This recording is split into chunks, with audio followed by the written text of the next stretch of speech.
Hey guys, this is Austin with Walton's TV, and today we have a special guest with us. We have John Brewer from Excalibur Seasonings, and he's here to answer a few questions about Excalibur and some different seasoning related questions.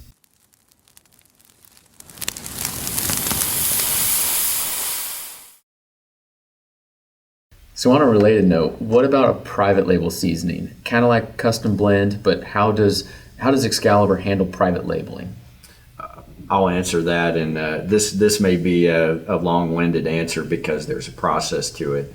And one thing that we recognized years ago in that a lot of our customer base is that independent butcher shop that has a fantastic presence in their community, as most do. And as I'd mentioned to you in earlier conversation, there's a lot of those customers within that area that might go buy their canned goods or their produce somewhere else, but they're only going back to Joe's Meat Market to get their proteins. So what we recognized there was an opportunity to put something unique on the shelf that was identifiable through that local butcher shop or brand, if you will.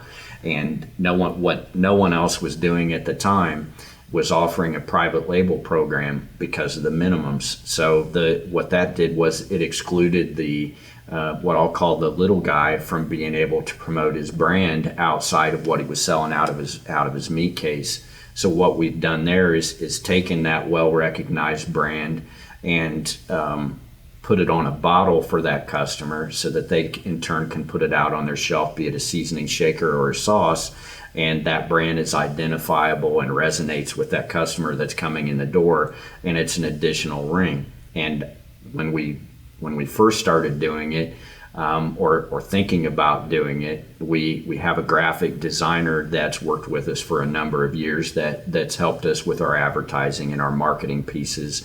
And so what we recognize there is we already have this gentleman on staff, so why couldn't we take this brand and put it on a bottle for that little guy that he can promote?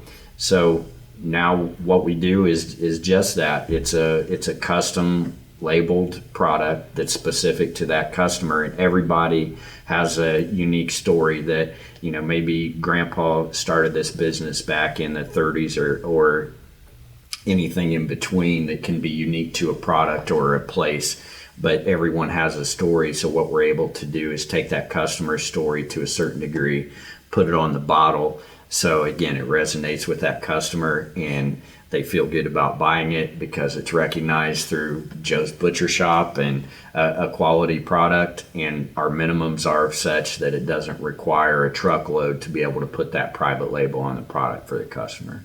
So what are the minimums to do a private label if you were to do a custom blend, or can you even private label one of Excalibur's existing seasonings?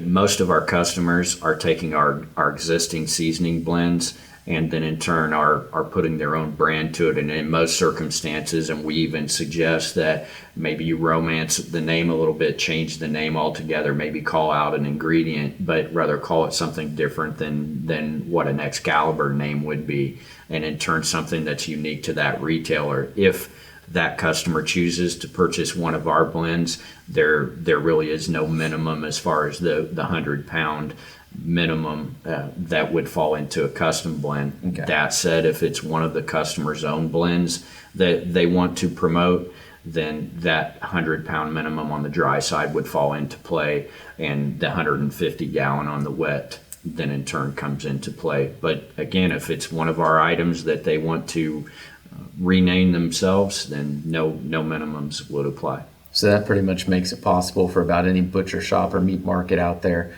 to be able to get their own name on their own shaker. With those kind of minimums, they can. It's been one of our fastest growing programs, and literally jump started, or I think a better word would be shot our retail line into the stratosphere, just because that customer's name on that product tends to get a whole lot more shelf space than an Excalibur branded product, or what I'll call a manufacturer's brand.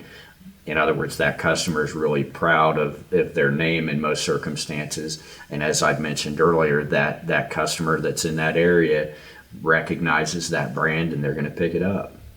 Definitely, and I think our customers or your customers are going to get a big benefit, and they're going to want to push it more. But even the customers for them are probably going to be more likely to buy it if it has their name on it instead of someone else's name. Well, as you know, the local movement is huge and not going away, and I think that that small processor, that small businessman that ties into that local feel carries a tremendous amount of weight in that community in terms of support. So it just benefits everybody, and we've seen our sales from our retail line catapult because of it. Awesome.